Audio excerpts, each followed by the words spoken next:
audio jungle.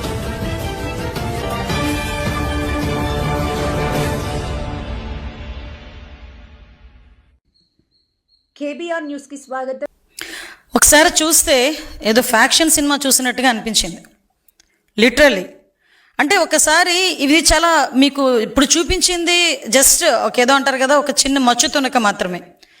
నిజంగా వాళ్ళు జంతు బలులు చేసి మేకల తలలు నరికి వాళ్ళే పోస్టులు సోషల్ మీడియాలో పెట్టుకునే స్థాయికి వాళ్ళు దిగజారిపోయారంటే వాళ్ళు ఎంత ఉన్మాదుల్లా తయారవుతున్నారు, వాళ్ళు ఉన్మాదుల్లా వాళ్ళ నాయకుడు ఎలా తయారు చేస్తున్నాడు అన్న విషయాన్ని కూడా ప్రజలు గ్రహించాల్సిన అవసరం ఉంది.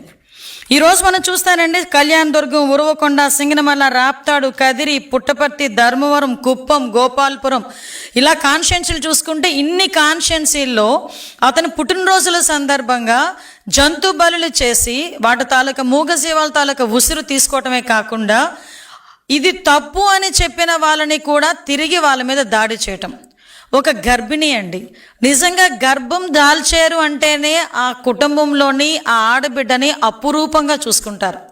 ఎవరైనా కడుపుతో ఉన్న పిల్ల మనకి కనిపిస్తే బస్సులో కనిపించినా లేచి ఒక సీట్ ఇచ్చే సంస్కృతి. ఆ అమ్మాయి నుంచొని వెళ్తుంది అంటే అమ్మ ఓ దగ్గర కూర్చో అమ్మ అని ఆ గర్భిణీ స్త్రీకి గౌరవం ఇచ్చే పరిస్థితి.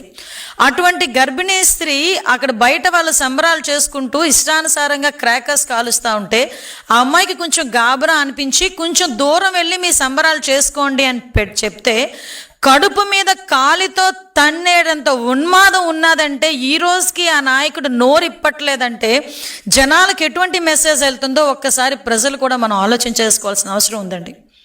ఈరోజు ఎక్కడో ఏదో మారుమూల గ్రామంలో తెలుసో తెలియకో ఎవడో ఇలా నరికాడు ఇలా చేసాడు అంటే మనం వాడు ఎందుకు చేశాడు అనే దాని మీద ఎంక్వైరీ చేసుకోవచ్చు.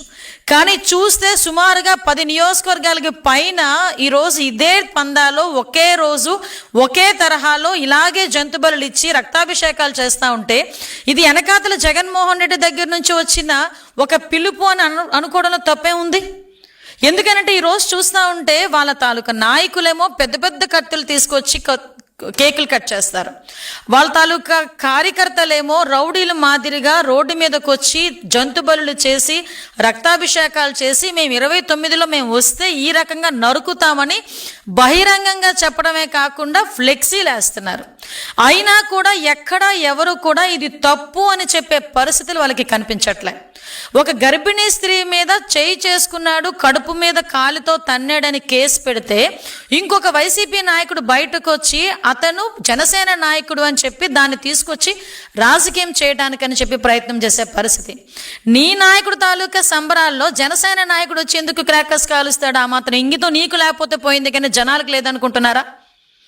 ఈరోజు ఒక్కసారి మనం ఆలోచించుకుంటానండి, ఈ రకంగా వీరు చేస్తున్న ఉన్మాదాలు ఒకవైపు చూస్తూ ఉంటే ఇంతకుముందు మీ అందరికీ తెలుసు, ఇంతకుముందు రౌడీయిజం చేసేవాళ్ళంటూ సెపరేట్గా ఉండేవాళ్ళు, నక్సలిజం చేసే వాళ్ళని మనం అరికడుతున్నాం, రౌడీయిజం చేసే వాళ్ళని అరికడుతున్నాం, ఫ్యాక్షనిజాన్ని కూడా గౌరవ ముఖ్యమంత్రి గారు ఏ రకంగా అణిచివేశారో మీ అందరికీ తెలుసు, ముఠా తగాదాలని కూడా ఏ రకంగా అణిచివేశారో తెలుసు, మతాల మధ్య విద్వేషాలు రెచ్చగొట్టి కర్ఫ్యూలు విధించే పరిస్థితి నుంచి కూడా ఎక్కడా కూడా మత విద్వేషాలు లేకుండా చేసిన ఘనత కూడా గౌరవ ముఖ్యమంత్రి చంద్రబాబు నాయుడు గారిది. అటువంటి పరిస్థితి నుంచి ఈ రోజు పరిస్థితి ఏందిరా అంటే వాళ్ళెవరు ఈరోజు రోడ్ల మీదకి వచ్చి ఉన్మాదుల్లా వ్యవహరించే పరిస్థితి కనిపించట్లే. కేవలం రాజకీయ ముసుగులో రాజకీయాన్ని అడ్డం పెట్టుకొని రౌడీయిజం చేస్తూ రౌడీయిజం చేయిస్తూ ఈరోజు ప్రజలను భయభ్రాంతులు గురిచేసి రాష్ట్ర అభివృద్ధికి ఆటంకం కలిగించడానికి ఒక కుట్ర పన్నే విధంగా ఈరోజు మనం కనిపిస్తుంది. ఈరోజు ఇక్కడ మనం ఒకసారి ఒక యాంగిల్